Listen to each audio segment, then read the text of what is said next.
So I'm under a railway bridge with an old canal route going under here. Now this isn't going to be used anymore. We've got boat lifts, we've got marinas, we've got aqueducts, we've got everything that's going to replace this.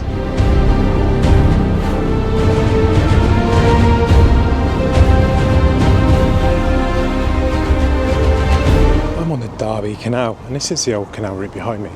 They've lost a lot of it. It's all been sort of built, and this is a cycle path into the city. Now there are plans to restore this and to do some, well, incredible stuff up ahead, if I'm honest with you. First of all, we have a road bridge. This is obviously still existing. Cracking bridge as well, look at it.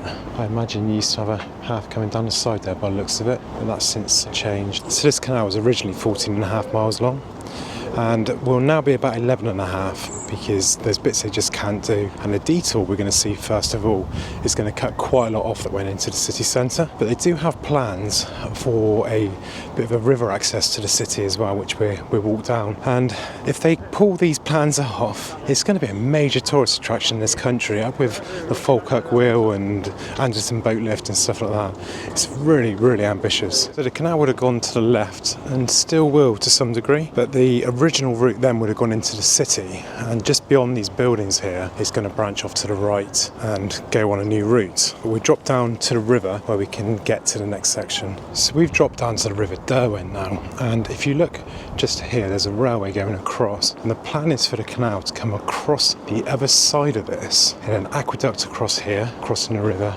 and over to the other side there where you'll see some big industrial units popping out. They weren't on my Google Maps, but they look far enough away for everything to still go ahead. And then the plan is just over there, kind of to the side of the railway, the canal would be kind of where we are now, and to the left of that would be a boat lift. And this boat lift is absolutely insane. It would take boats from the elevated canal up here down into the river below here. It's 30 metres high, and the boats are going to be in caissons. So you literally have suspended from the giant arms of this thing. It will drop down into the canal, you'll sail into it through a little gate, and then it will lift you up and over the top, down into a little river channel and down into here. It's an incredible plan. There'll also be footbridges put in here for the football stadium and for everything else down here as well, for access for all the tracks that are down here. Now, if you look at a lot of canals that pass by football clubs, they bring a lot of fans in through that route, like the Stoke City Stadium that has sort of on match days, there's CRT normally have people out and volunteers to make sure everything's going okay,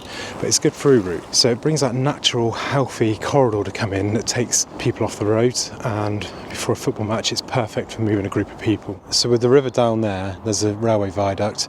The aqueduct will go directly across where I am now and come from just behind me here. It'll follow the railway line, and just further back there, near to where we kind of were a minute ago, it will cut back in underneath the railway through an existing bridge, I believe. Now, I can't get too much footage from here because of the stadium just over the side there. I've got a very, very narrow corridor for flying my drone because I go into a what's basically a restricted zone. And the advantage of a boat lift over a traditional flight of locks is you don't really mix any water. So one of the problems that you have when you have to change, like the Melksham link on the Wilson Barks, where you're dropping into a river now rather than following the old canal route, is that the environmental agency want you to tick a lot of boxes. You've got to prove so much river levels, pollutions and everything. With the fact that it's just a caisson filling up and a tiny little amount of water, you're not going to really displace any water from dirty water, which they consider, into the river. So it's a much better thing, and hopefully should be quite easy to tick the boxes for the EA and get through planning. So it doesn't stop just there either. On that other side there have cafes, bars and restaurants, a visitor centre, all sorts there to keep people entertained and bring people to the area. So this massive plan for this huge, absolutely colossal lift will be a massive tourist attraction. And the canal here, also, this is where it gets a lot shorter, because the canal would have gone to the town centre, to the city centre I think it is, and then back, and that would have gone across the other side, over there somewhere behind those warehouses. That, as I say, is all long gone, both ways into the city, but they would still love to connect Derby to the canal network. So how are they going to do it? Well, the answer is, from that boat lift, they're going to make the channel down here navigable right to the town centre. We'll just work our way down now and find out some more of the sites. So Derby County's ground is just to my left here. That was one of the kind of original modern stadiums that were built. Must be up there with Sunderland as one of the sort of the older ones before everybody was putting these flat pack stadiums up. It's an alright stadium, I suppose. It's not the baseball ground, That was a couple of miles away and was a proper sort of old school terraced stadium. You can just see it in behind me here, look. About a mile down the river we come to this area here, but there's now a massive overpass going over there for the road. What you'll see here is you've got the River Derwent going through that bridge over there, and just here we start to see some old canal infrastructure. Now that line has been lost, it would have gone sort of directly behind us here and followed that road. And you can see on this side you've got the old wall still in place. You've got another bridge just under there, look. I don't know what that was for. And then down through to here, you have the old canal, and the canal still has walls and everything included here. This obviously won't be used anymore, and this will never be a canal again. It's a shame, really. So let's go to the river again and see if we can find where it's going to end up. So it's a shame to lose that old canal route underneath that railway, but you still go under the railway. And you've got this fantastic bridge here with these arches. Then on the other side of this here, there's the railway behind, look, the old canal bridge. There's a bit of wasteland just over there. I believe it was the old Etchell sidings and are no longer used.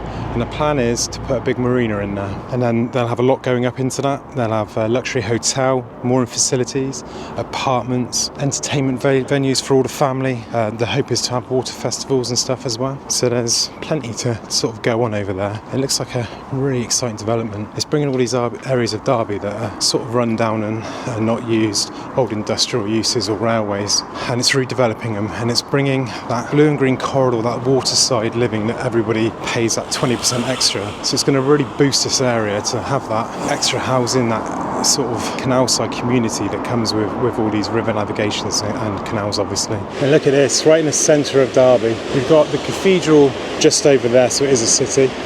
And what the plan is, this waterfall here, which is a weir basically, they're going to cut a channel in on one side, put a lock in and a bridge across, and that'll be how you get up into the next section.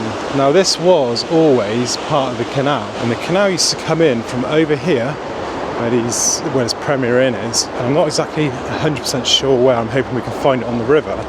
It used to come into the side, and it used to go directly across that weir and open up again, and there was a floodgate here somewhere which would stop river flooding the canal, and it used to go up on either side and across there. My map suggested it was here, so it would have been quite close and probably gone on the side of that island. That island's probably grown out over time now, so it's probably nowhere near as big as that back in the day. That must have been a nightmare pulling through there. And you're only going 4 miles an hour on a boat. Back then it wasn't even sort of a diesel engine. They were probably pulled over by chains, I'd imagine. So up from the waterfall and on the other side of that island will be a wharf, and they expect this to bring about 500,000 people to the city every year for the boat lift and for the sort of river navigation and that. It brings boats back into the heart of the city. Up here there'll be riverside plazas, street food, kiosks and stuff like that. Now behind us here you can see the city's just up and behind us, so it's already well connected when it happens.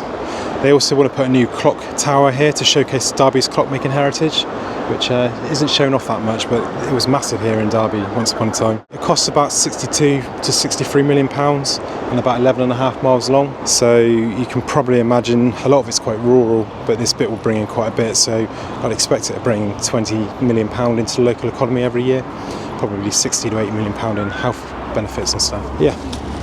Interesting little project. Fair play to the Derby Canal for basically their vision, because it is a big vision this, and I hope it pulls off. You can support the trust. I'll leave some links in the description. They do have a YouTube channel and various social media pages as well. But yeah, thanks for watching. Have a great day.